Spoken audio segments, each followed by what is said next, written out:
Hello friends, welcome to SS exam. Friends, as you all know, अपनी financial regulations book के MCQs के बारे में चर्चा कर रहे थे, राइट। तो दोस्तों, इसके 34 नंबर एमसीक्यूज़ तक जो है उन्होंने डिस्कस कर लिए हैं प्रीवियस वीडियो के अंदर। आज अपने दोस्तों 34 से आगे 35 से लेके 100 ऑन डिस्कस करेंगे, राइट। तो देखिए दोस्तों, 35 नंबर सवाल क्या है। All executive action of government of India shall be expressed to be taken in the name of. दोस्तों, गवर्नमेंट के जो एग्जीक्यूटिव एक्शंस है, गवर्नमेंट मतलब सेंट्रल गवर्नमेंट के जो एग्जीक्यूटिव एक्शंस हैं वो दोस्तों किसके नाम पे लिए जाते हैं, वो किसके नाम पे एक्सप्रेस किए जाते हैं। लेती तो गवर्नमेंट है, राइट। कोई भी दोस्तों कानून बनाना है हमें, ठीक है, बनाएगी तो सेंट्रल गवर्नमेंट की दोस्तों कैबिनेट मिनिस्ट्री बनाएगी, राइट। पार्लियामेंट से पास आउट होगा, राइट। लेकिन उसको किसके नाम पे दोस्तों बनाया जाएगा कि फाइनल सिग्नेचर किसके हुए हैं, बनाए तो गवर्नमेंट ने हैं।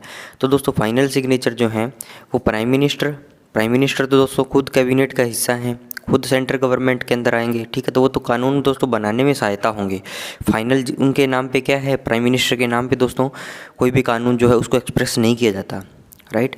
भारत सरकार गवर्नमेंट ऑफ इंडिया दोस्तों खुद कर ही रही है। पार्लियामेंट का तो दोस्तों काम बनाना है कानून को, यस और नो। ये है दोस्तों प्रेसिडेंट ऑफ इंडिया, राइट। तो रूल नंबर 52 के हिसाब से जो प्रेसिडेंट ऑफ इंडिया है उनके नाम पे जो क्या है सारे एग्जीक्यूटिव एक्शन जो है गवर्नमेंट लेती है, राइट। अब दोस्तों हमारे देश में जो है 3 प्रकार की व्यवस्था है। एक तो है लेजिस्लेटिव, एक है दोस्तों एग्जीक्यूटिव, एक है दोस्तों जुडिशरी, एक है विधायिका, एक है दोस्तों कार्यपालिका, एक है दोस्तों न्यायपालिका, राइट। चौथा स्तंभ दोस्तों मीडिया का भी बोला जाता है। मीडिया भी दोस्तों एक क्या है, चौथा स्तंभ है हमारे देश में, राइट। तो दोस्तों लेजिस्लेटिव या विधायिका जो है उसमें क्या आता है, पार्लियामेंट आती है, राइट, जो क्या कानून बनाते हैं, राइट। इसको इंग्लिश में बोले तो the part that make laws, right. India के अंदर दोस्तों लेजिस्लेटिव कौन है, the part that make laws, जो लॉज बनाते हैं, राइट। और दोस्तों लॉज बना दिया, अब इसका एग्जीक्यूशन करना है, राइट। तो एग्जीक्यूशन कौन करेगा, एग्जीक्यूटिव करेंगे।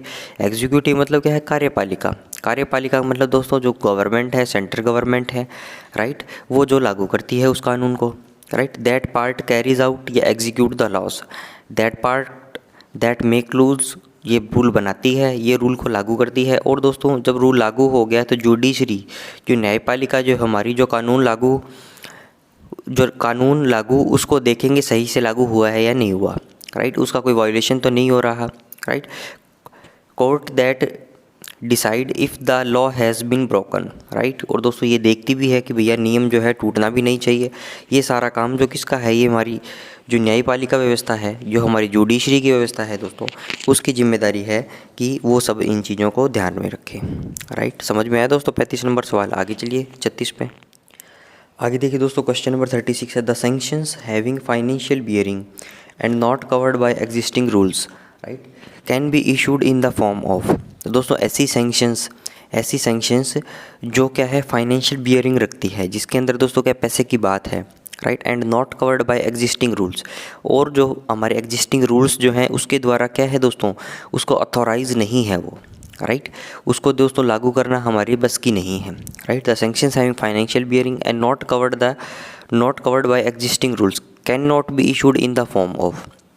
तो दोस्तों वो सैंक्शंस जो है हमें इशू नहीं करनी, कौन से फॉर्म के अंदर, गवर्नमेंट ऑफ इंडिया के लेटर के अंदर, आर्मी इंस्ट्रक्शंस, एयरफोर्स इंस्ट्रक्शंस, या दोस्तों आर्मी ऑर्डर। इसके लिए दोस्तों आपको ये रूल नाम याद होना चाहिए। रूल नंबर है 55। The sanctions having financial bearing and not covered by existing rules will be in all cases issue in the form of A government of India letter, army, navy, air force instructions, right.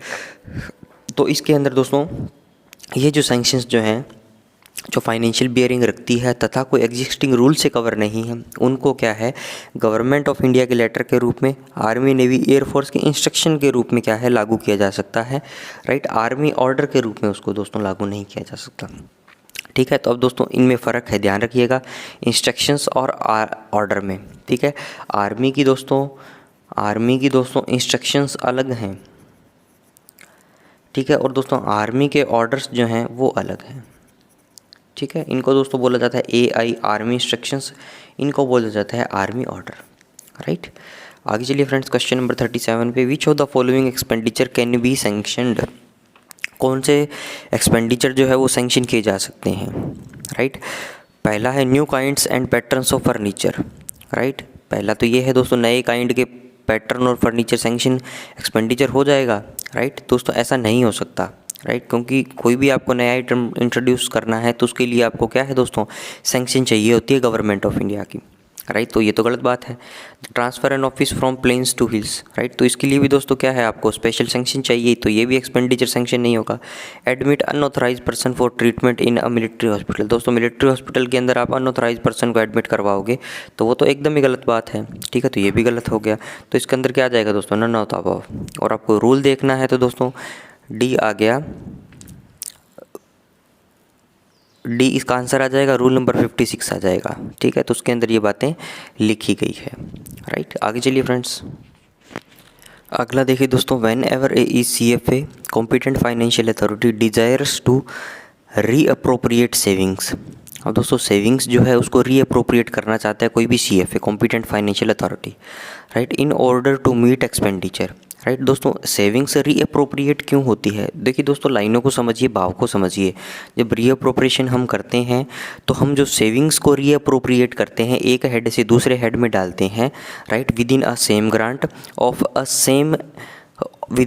Grant of the expenditure heads, right, तो हम क्या है दोस्तों, किसी का x expenditure जो है उसको मीट करने के लिए करते हैं। तो ये लाइन जो है बहुत, इसका अर्थ अपने आप में बहुत अच्छा अर्थ है इसका।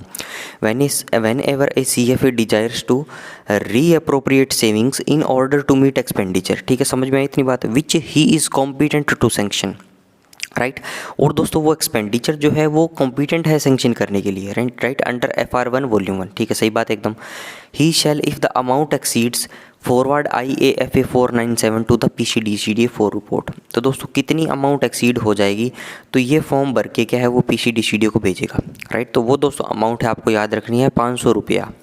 500 से ज़्यादा दोस्तों अगर अमाउंट होती है तो क्या है, ये फॉर्म भर के PCDCDA को भेजना पड़ता है। इसकी अथॉरिटी है रूल नंबर 66 के 1 नंबर के अंदर, ठीक है।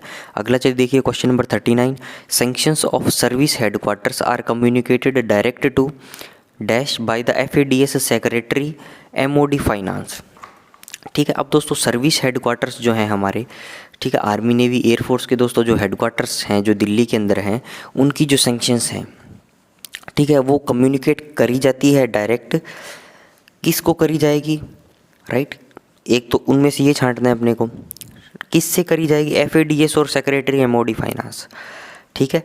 तो ये दोस्तों डायरेक्ट जो है किसको करते हैं, CGDA को तो नहीं करेंगे, राइट, LAO को नहीं करेंगे, AOG को नहीं करेंगे। इन दोनों में दोस्तों कन्फ्यूजन हो सकती है, ठीक है, तो आपको दोस्तों याद रखना है इसके अंदर PCDCDA, राइट, रूल नंबर 68 के हिसाब से इसका आंसर क्या आ जाएगा, PCDCDA।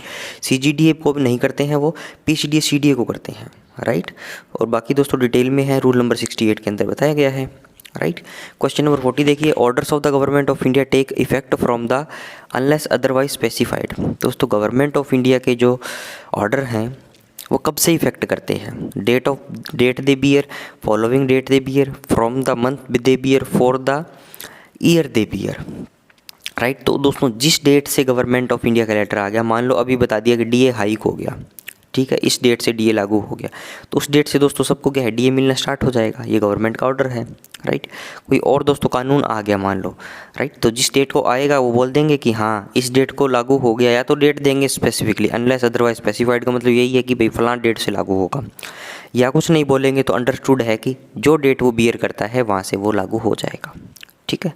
तो इसका आंसर क्या आ जाएगा दोस्तों, A नंबर आ जाएगा, और रूल नंबर 69 के हिसाब से A नंबर आंसर है इसका, राइट। आगे चलिए फ्रेंड्स, नेक्स्ट देखिए दोस्तों क्वेश्चन नंबर 41 है, a sanction for any fresh expenditure which has not been acted on for a year lapses.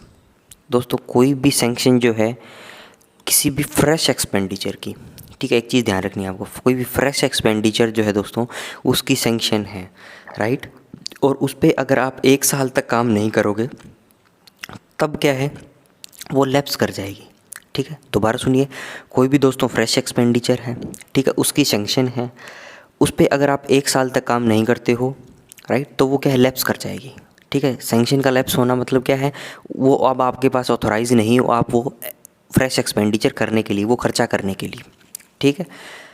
अब इसके दोस्तों अनलेस दे दिया, right, unless it is specifically renewed, right, क्योंकि दोस्तों 1 साल के अंदर लैप्स हो जाएगी। अगर स्पेसिफिकली आप इसको रिन्यू करवा लेते हो वो बात अलग है, ठीक है। Except in the case of an approved MES work. दोस्तों MES के वर्क, अगर अप्रूव्ड MES का वर्क है वो क्या है कि 1 साल के अंदर उसकी सैंक्शन जो है लैप्स नहीं होती है, ठीक है, unless in the case of an approved MES work. क्योंकि इसका मतलब तो यही हुआ, क्योंकि इसको क्या है, MES के वर्क को इस लाइन से क्या बाहर रखा गया है। A sanction for any fresh expenditure which has not been acted on a year lapses unless it is specifically renewed except in the case of an approved MES work, ठीक है। तो MES वर्क को क्या है दोस्तों, इससे अलग रखा गया है 1 साल के पीरियड से।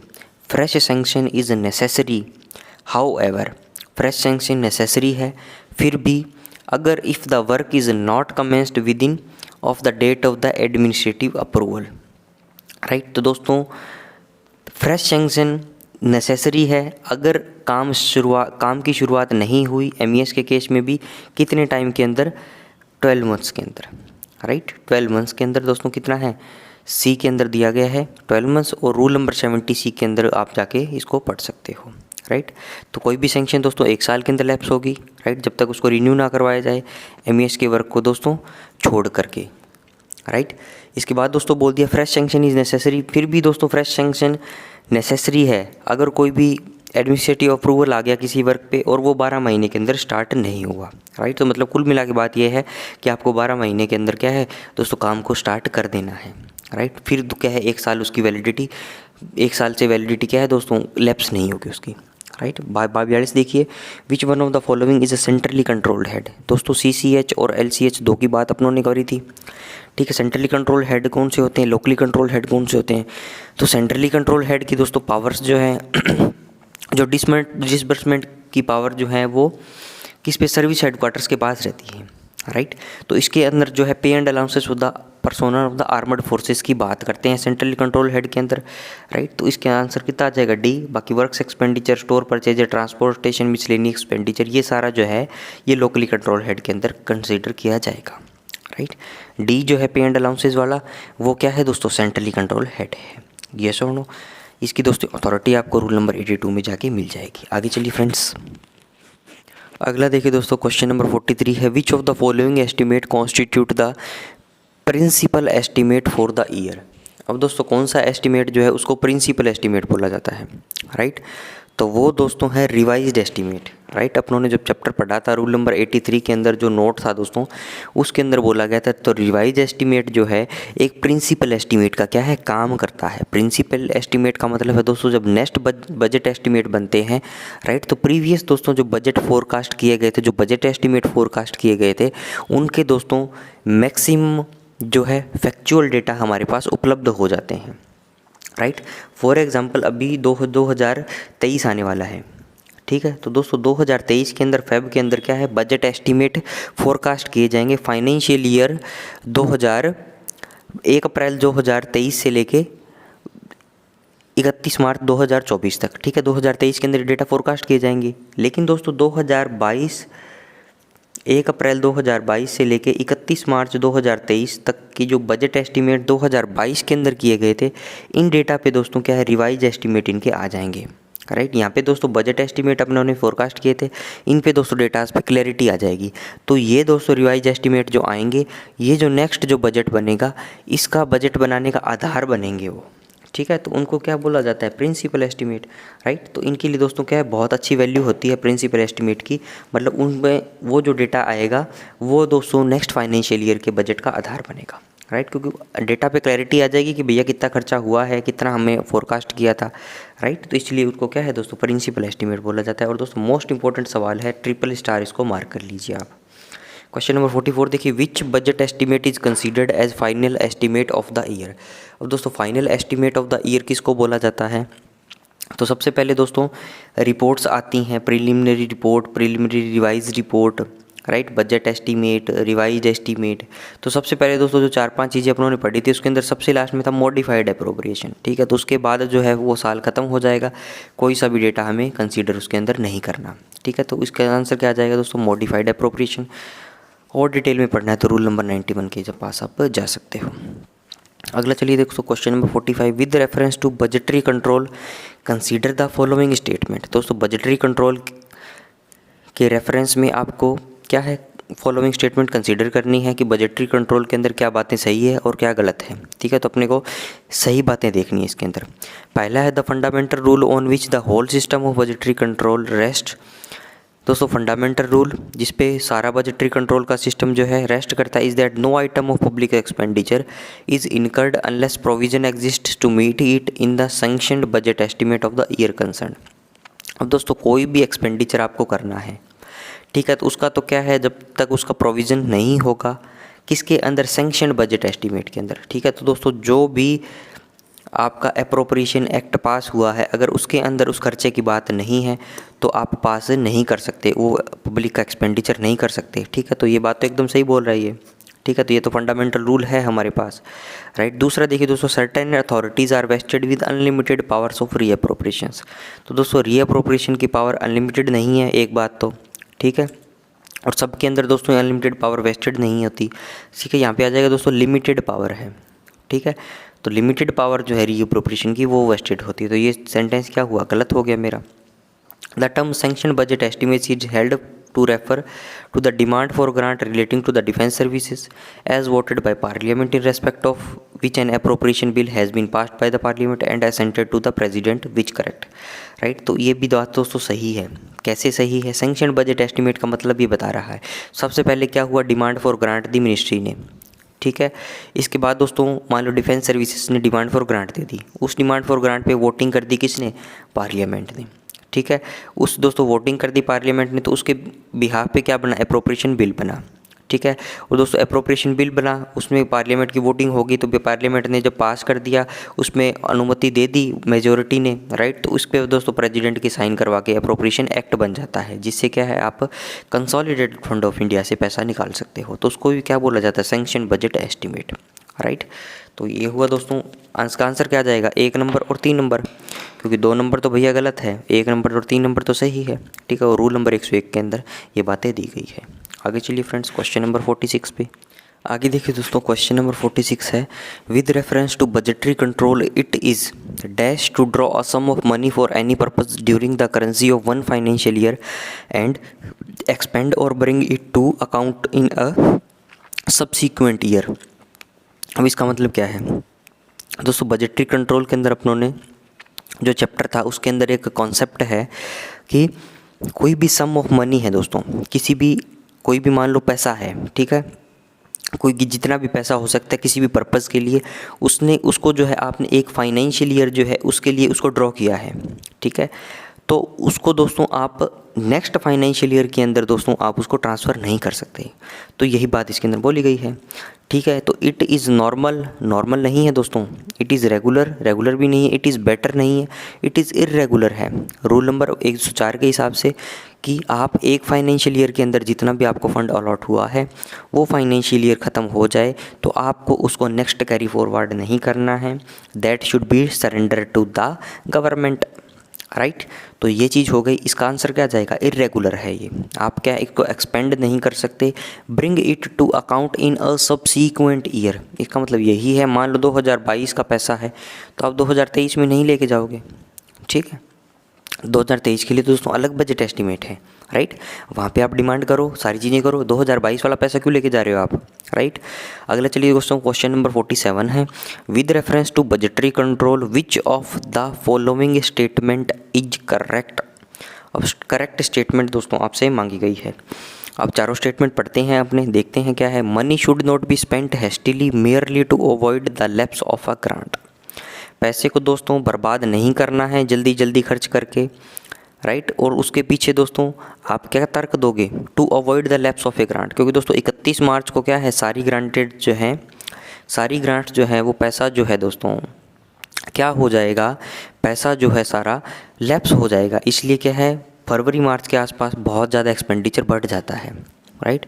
तो ऐसा है, तो आपको क्या करना है दोस्तों, वो चीज़ जो है गलत है, राइट। तो ये बात सही बोली गई, मनी शुड नॉट बी, क्योंकि नेगेटिव सेंटेंस है ना, मनी शुड नॉट बी, अगर यहाँ पे हो तो money should be spent hastily, तो वो चीज़ दोस्तों क्या है, गलत होती है, लेकिन ये सही है, money should not be spent hastily mere to avoid the lapse of a grant. अगला देखिए, grants that can not be profitably utilised should be surrendered. ठीक है, तो ये बात भी सही है दोस्तों। अगर कोई ग्रांट जो है आपको उसको प्रॉफिटेबली उसको यूटिलाइज़ नहीं कर पा रहे हो तो उसको आप सरेंडर कर दो। ठीक है दोस्तों, मान लो 50 हज़ार रुपये की आपको किसी एक्स ग्रांट के अंदर मिले, ठीक है, तो आप उसको दोस्तों बर्बाद कर रहे हो पैसे को, ठीक है, तो आप उसको सरेंडर कर दो, वो बेटर चीज़ है बजाय इसके कि आप बर्बाद करो उसको, राइट, क्योंकि तो गवर्नमेंट का पैसा है, राइट, ऐसे ही तो आप उसको बर्बाद नहीं कर सकते। ये सॉर्ट नो। तीसरा देखिए दोस्तों, पहला सही है दूसरा सही है, तीसरा देखिए, a rush of expenditure particularly in the closing months of the financial year is regarded as a breach of financial regularity. तो एकदम दोस्तों 100% बात सही है, क्योंकि लास्ट के जो मंथ्स होते हैं फरवरी मार्च का मंथ है और सबको पता है कि भैया 31 मार्च को तो है मेरी ग्रांट्स जो है लैप्स कर जाएगी, इसलिए मैं जल्दबाजी में पैसा खर्च करता हूँ। ठीक है, तो वो भी क्या है दोस्तों, क्लोजिंग मंथ्स के अंदर जो भी एक्सपेंडिचर होगा उसको क्या बोला जाता है, अ breach of financial regularity, right. तो ये सारी बातें जो है दोस्तों सही है हमारी, और आज का आंसर कितना आ जाएगा, D number, all of the authority चाहिए तो रूल नंबर 105 में जाके आप देख सकते हो, राइट। समझ में आई बातें। आगे चलिए फ्रेंड्स, क्वेश्चन नंबर 48 पे अगला सवाल देखिए मित्रों। क्वेश्चन नंबर 48 है, पिकअप द रॉन्ग वन। दोस्तों रॉन्ग वन आपको छांटना है, जो गलत बात है वो आपको देखनी है। पहला देखिए दोस्तों, A number, reappropriation implies transfer of funds from one primary unit of appropriation to another. दोस्तों रीअप्रोप्रिएशन का मतलब क्या होता है, एक प्राइमरी यूनिट ऑफ अप्रोप्रिएशन से दूसरी प्राइमरी यूनिट ऑफ अप्रोप्रिएशन के अंदर क्या करना, फंड को ट्रांसफ़र करना। ठीक है, तो एकदम इजी बात है दोस्तों, एकदम सिंपल बात इसके अंदर बोली है। क्या बोली है, रीअप्रोप्रिएशन का मतलब क्या है, ट्रांसफ़र करना है फंड्स को एक प्राइमरी यूनिट ऑफ अप्रोप्रिएशन से दूसरी प्राइमरी यूनिट ऑफ अप्रोप्रिएशन के अंदर। ठीक है, तो दोस्तों 100% बात है, ये सही है। बी नंबर देखिए, reappropriation of funds can only be effected within a particular grant. ठीक है, तो दोस्तों सेम ग्रांट के अंदर ही क्या होता है, रीअप्रोप्रिएशन होता है। ठीक है, तो ये भी दोस्तों 100% बात एकदम सही बोली गई है। तो अपने को तो रॉन्ग वन छांटना है, तो 2 निकाल लिए तो तीसरा अपने आप रॉन्ग हो गया, तो ये हमारा आंसर आ गया। ठीक है, फिर भी दोस्तों देखते हैं इसका मतलब क्या है। In some cases it is permissible to reappropriate from a unit with the intention of restoring the diverted appropriation to that unit when savings become available under other units in a year। अब दोस्तों इसका मतलब क्या है, अपने को answer तो मिल गया सी में रूल नंबर 116 के हिसाब से, लेकिन ये बात क्या बोल रहा है वो देखते हैं। राइट दोस्तों, एक्स और वाई 2 ग्रांट थी। ठीक है, कोई पर्टिकुलर ग्रांट के अंदर दोस्तों 2 हेड है, एक्स और वाई। अब जब डिमांड जब दी थी तो एक्स में 100 रुपये की दे दी, वाई में 150 रुपये की दे दी। ठीक है, लेकिन दोस्तों बाद में पता चला कि यार वाई जो है यहाँ से तो क्या है 125 ही खर्च हुए हैं। ठीक है, तो इसके अंदर 25 रुपये बच गए, राइट, इसके अंदर बच गए। अब दोस्तों 100 के अंदर क्या है, आपको ऐसा लगता है कि फंड जो है वो ज़्यादा इसमें एक्सपेंडिचर हो सकता है, राइट। तो दोस्तों आप जो है शुरुआत के अंदर ये डिसाइड कर लेते हो कि 125 ही मैं इसकी डिमांड करनी थी, मुझे दोनों की डिमांड मुझे 125 ही करनी थी, राइट, टोटल 250 हो जाते।